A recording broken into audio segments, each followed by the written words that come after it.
안녕하세요. 성경플러스입니다. 을사년을 맞이하여 국립민속박물관에서 을사년을 주제로 한 특별 전시회가 열린다고 합니다. 전시의 주제는 을사년 뱀띠의 해의 상징성과 문화를 조명하는 특별 전시회라고 합니다. 전시의 구성 내용은 세 가지로 되어 있습니다. 총명한 뱀, 두려운 뱀, 신성한 뱀이라는 주제입니다. 뱀은 예전부터 두려움의 상징이면서도 지혜와 풍요와 생명력의 상징으로 여겨져 왔습니다. 그래서 인간은 뱀을 신성화하며 숭배의 대상으로 삼기도 하였습니다. 오늘날도 전 세계 여러 나라에서 뱀을 신성한 존재로 여기며 신으로 섬기고 있음을 보게 됩니다. 이와 같이 뱀은 우리들에게 두려움과 희망의 상징이 되고 있는 존재입니다. 우리나라는 역사적으로 을사년 하면 1905년의 을사늑약을 떠올리게 됩니다. 1905년 을사년은 일본에 의해 대한제국의 외교권이 박탈당한 해입니다. 그리고 이 조약은 결국 1910년 한일합병으로 발전하면서 일본의 나라의 주권을 빼앗기는 비극적인 역사로 나아가게 됩니다. 을사년에 일어난 이러한 사건은 우리의 잘못된 선택의 결과가 우리 민족에게 얼마나 깊은 상처를 남길 수 있는지를 상기시켜주고 있습니다. 그러나 이러한 을사년의 기억은 역사적 아픔의 상징이 되기도 하지만 그 아픔 속에서도 미래를 준비하는 지혜를 배우게 합니다. 을사년은 푸른 나무의 뱀이라는 의미를 담고 있습니다. 을사년의 을은 나무의 기운을 의미합니다. 따라서 을은 푸른 나무의 생명력과 번영을 상징합니다. 푸른 나무의 가지처럼 유연하고 부드러운 이미지도 가지고 있습니다.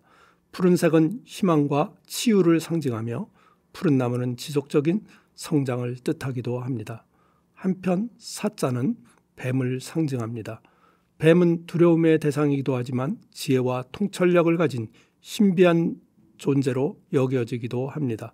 그렇다면 성경적으로 뱀은 어떠한 존재로 등장하고 있을까요? 뱀은 제일 먼저 창세기에서 사탄의 상징으로 등장을 합니다. 인간을 타락하게 한 악한 존재로 나타나고 있습니다. 요한계시록에서도 뱀은 용, 옛뱀으로 마귀와 사탄과 온 천하를 꿰는 자로 표현이 되고 있습니다. 이와 같이 성경에서 뱀은 교활함과 미혹의 상징입니다. 그럼에도 불구하고 성경에서도 뱀은 지혜와 분별의 상징이 되고 있기도 합니다. 마태복음 10장 16절에 보면 예수님은 제자들에게 이렇게 말씀을 하십니다. 보라, 내가 너희를 보냄이 양을 이리 가운데로 보낸 것과 같도다. 그러므로 너희는 뱀같이 지혜롭고 비둘기같이 순결하라.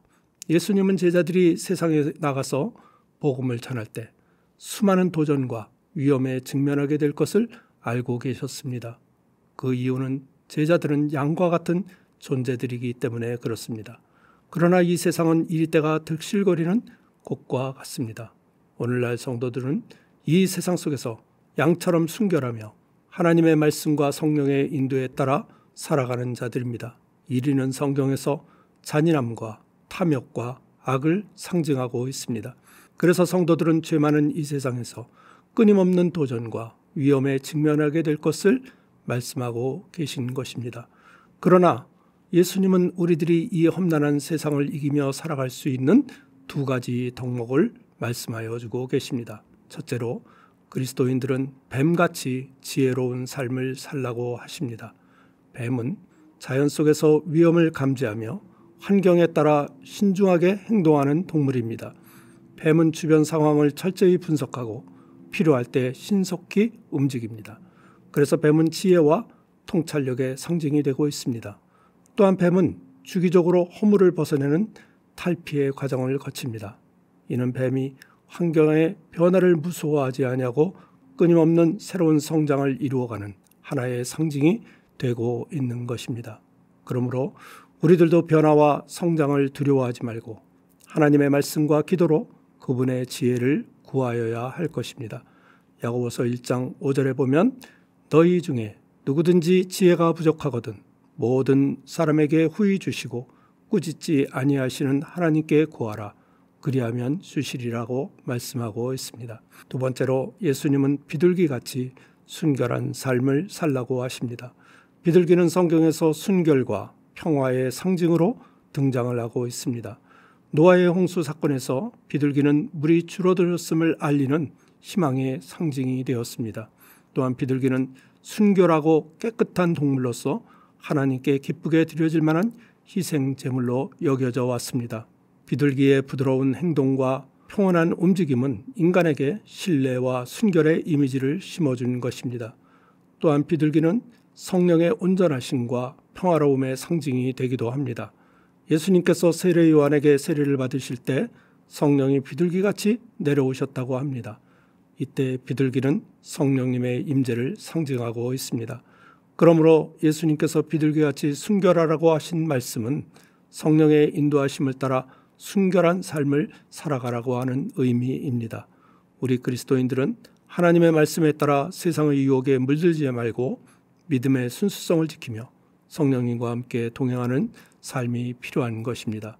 마지막으로 중요한 것은 지혜와 순결의 균형 감각입니다. 만일 우리들이 지혜만 추구한다면 그 지혜는 세속적인 쾌락으로 전락할 수밖에 없을 것입니다. 그렇다고 지혜가 없이 순결만 추구한다면 그 순결은 현실적인 감각을 잃어버리게 될 수도 있습니다. 그러므로 지혜와 순결은 함께 가야만 합니다. 이 두 가지가 균형을 이루어야만 우리가 하나님 앞에서 올바른 삶을 살 수가 있을 것입니다. 지혜는 하나님의 뜻을 이루는 도구입니다. 순결은 하나님께 드리는 거룩한 삶의 표현입니다. 에레미야서 17장 7절 말씀에 보면 그러나 무릇 여호와를 의지하며 여호와를 의뢰하는 그 사람은 복을 받을 것이라. 그는 물가에 심어진 나무가 그 뿌리를 강변에 뻗치고 더위가 올지라도 두려워하지 아니하며 그 잎이 청청하며 가무는 해에도 걱정이 없고 결실이 그치지 아니함 같으리라. 하나님을 믿고 의지하며 살아가는 자들은 마치 시냇가에 심어진 나무와 같은 자들이라고 말씀하고 있습니다. 시냇가에 심어진 나무는 그 뿌리를 강변에 두고 있기에 더위가 와도 그 잎이 청청하며 가뭄이 와도 걱정 없이 열매를 맺을 수가 있습니다. 우리들도 하나님의 말씀과 기도로 뿌리를 내리며 이 세상을 살아갈 때 우리들은 영적인 생명력을 유지할 수가 있습니다. 세상은 끊임없이 우리의 관심과 에너지를 빼앗아 가려고 할 것입니다. 그러나 우리들은 오직 하나님의 말씀과 기도의 시간을 투자하여야 합니다. 그래야 우리들이 푸른 나무가 되어 철을 따라 열매를 맺으며 살아갈 수가 있기 때문입니다. 을사년 새해에는 우리 모두가 하나님의 말씀과 기도로 뿌리를 내리며 변화와 성장을 이루어 가시는 한 해가 되기를 소망합니다. 뱀같이 지혜롭고 비둘기같이 순결한 삶을 통해 우리의 믿음을 지키며 승리의 삶을 살아가시는 성도님들이 되시기를 간절히 기도합니다. 아멘.